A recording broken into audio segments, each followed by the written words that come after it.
It's Matt here, and this is my crazy, dizzy vestibular life.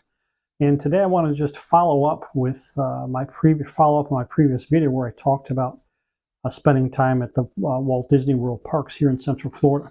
I mentioned in that video the Disability Access Service. We call it the DAS.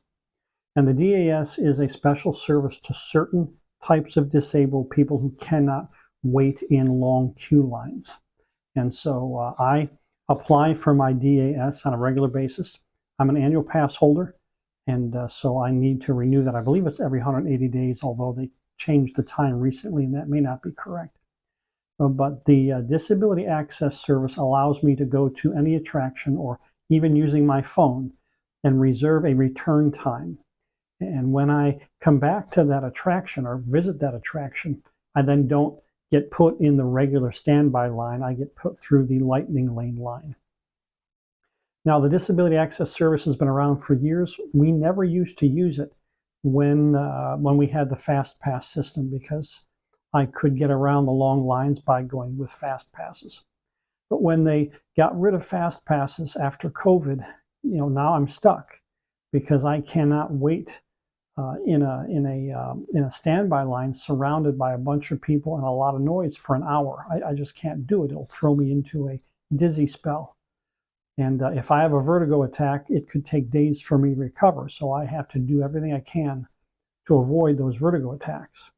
And so I get the Disability Access Service, and that allows me and my wife and 2 other people to avoid the standby line. Now, a couple of things. You can only have 1 DAS reservation at a time. So I don't have an unfair advantage. I can't reserve return times for 10 attractions and then go from one to the next and beat everybody else. If I want a return time for, let's say, Rise of the Resistance at Hollywood Studios, and I bring up my phone, and the current wait time at Rise is 50 minutes, well then my DAS is for 50 minutes.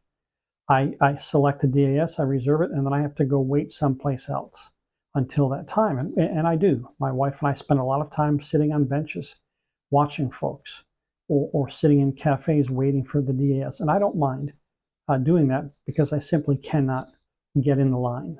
Now, the DAS was recently revamped, and it was revamped because there was a lot of abuse going on, a lot of abuse. The DAS is reserved for people for whom there are no other accommodations. If your disability has to do with mobility, Disney accommodates you with wheelchairs and scooters. It's a reasonable accommodation. A scooter or wheelchair is not sufficient to avoid the line, right? If you have certain kinds of cognitive disabilities, there are other accommodations. So the DAS is just for people for whom no other reasonable accommodation exists. And Disney's had to clamp down because there was tons of abuse, and I've seen it myself. People who have no disabilities whatsoever just walking up and saying, I need it because of this, and Disney was handing these things out like water. And it got to be to the point where the DAS passes were so much that the lightning lane lines were 15, 20 minutes long, and that is to defeat the purpose. And so they've clamped down, and they're very specific about who they give this to. Now, to obtain a DAS, you have to have a video chat with a Disney employee. And so go on to their website, the My Disney Experience website, and search for DAS. You'll find the information, just follow the links. You'll have to speak with someone via video chat, and you'll have to explain why you need the DAS. Those employees will ultimately make the determination. If based on what you say they cannot make that determination, then it's my understanding they escalate your request to a medical professional. And so every time I've gone on, they simply ask me, what are your concerns with standing in line? And I explain it to them, and I don't have any problems. I'm not going to tell you what to say because I don't want to teach anybody how to game the system. But if you're honest and your condition is legitimate and there is no other reasonable combination, you should be fine. You may find that the employee offers you some other sort of accommodation that the employee believes is reasonable. And so there's no guarantees that because you request a DAS, you will get one. Another thing to know that you can apply for your DAS up to 60 days before your visit. You can't do it in the park via guest services. If you go to guest services and request a DAS, they can't help you.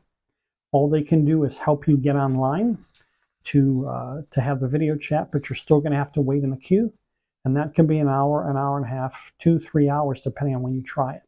So you still have to get your DAS through the video chat. Guest services can't help you. Your hotel staff can't help you. So it's only online. All right. If you have any questions about the DAS at Disney World and at Disneyland, it's similar in Disneyland, I'd be happy to answer them. Leave your questions in the comments, and I'll do my best. And I guess that's about it for the DAS. If you have a vestibular issue and the DAS will make it possible for you to visit Walt Disney World, I would encourage you to look into it. All right, that's it for today. If you appreciate this content, please like it, please share it, and please subscribe to our channel. You would help me out a great deal if you would do that. All right, I thank you. You have a good day, and until next time, be good.